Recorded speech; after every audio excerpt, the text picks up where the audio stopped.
အားလုံးပဲမင်္ဂလာပါခွန် vlogs ကနေပြန်လည်ကြိုဆိုလိုက်ပါရခင်ဗျာဒီနေ့ဗီဒီယိုလေးကတော့ဒီကြောက်ကလေးနှစ်ပွင့်လေးပေါ့နော်ကြောက်စီကတော့ပြောစရာမလိုဘူးပေါ့နော်ဆိုတော့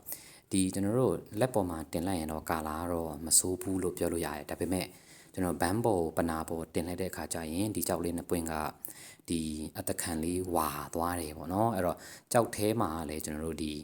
အမြုပ်လေးတွေပါသွားတယ်ပေါ့နော်ဒီတစ်ပွင့်မှာဆိုရင်ကျွန်တော်တို့ဒီမှာနည်းနည်းဒီအမဲအောင်အရေးလေးတွေမြင်နေရတယ်ပေါ့နော်ဆိုတော့အဲ့လိုအမြုပ်လေးတွေပါတာတစ်ချက်ရယ်အဲ့တော့ဆိုးသွားတာတခုကအဲ့ဒီအမြုပ်လေးတွေကအဲ့လိုကြီးမဆိုးဘူးပေါ့နော်ဖြစ်သွားတာတခုကအတခံလေးဝါသွားတယ်နည်းနည်းလေးဝါသွားတယ်ဝါချင်းချင်းလေးဖြစ်သွားတဲ့အခါကျတော့ဈေးကအမှတစ်ချက်လေးဈေးမရလိုက်တာလို့ပြောလို့ရတယ်ပေါ့နော်ကြောက်ကတော့ကြောက်စီကြောက်သားကတော့ပြောစရာမလိုဘူးသူ့ရဲ့ပေကုံကလည်းကာရက်ချိန်နဲ့ကျွန်တော်တို့၄ကာရက်ဝန်းကျင်လောက်တော့ရှိတယ်ပေါ့နော်အဲ့လောက်ဆိုတော့ကြောက်အနေနဲ့တော့ဘာမှပြောစရာမလိုဘူးပေါ့နော်တကယ်လို့ကျွန်တော်တို့ဒီပုံစံလေးဒီနှစ်ပွင့်လေးကို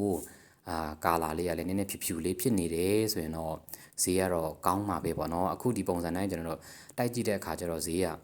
9သိန်းကတော့ပေးတယ်ပေါ့နော်9သိန်းကတော့ဒီကျွန်တော်တို့အပြင်ဘက်မှာတိုက်ကြည့်တယ်9သိန်းပေးတယ်မေးကြည့်တော့ပိုင်ရှင်ကအရင်ပဲဆိုတော့ကျွန်တော်တို့ဆက်ပြီးတော့တိုက်တယ်ပေါ့နော်တိုင်းနဲ့နောက်ရက်တွေကျတော့လေ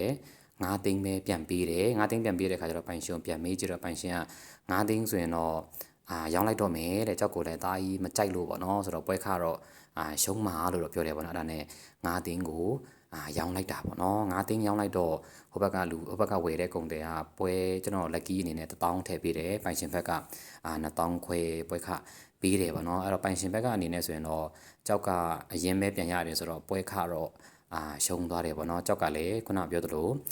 ကြောက်စီကြောက်သားကောင်းပြီးမှအတခံလေးဝါသွားတဲ့အတွက်ကြောင့်မလို့ပိုင်ရှင်ကလည်းဟိုလိုမျိုးမသိမ်းထားချင်တာပေါ့နော်ဆိုတော့ဟိုဘက်ကဝယ်သွားတဲ့ကုန်တယ်လည်းပပလေးမြတ်တယ်လို့ပြောတယ်ပေါ့နော်ဆိုတော့အားလုံးကျေးဇူးတင်ပါတယ်ခင်ဗျာအားလုံးဘိုင်ပါအားလုံးတတာပါနောက်ဗီဒီယိုမှာပြန်တွေ့ကြမယ်ခင်ဗျာဘိုင်ပါ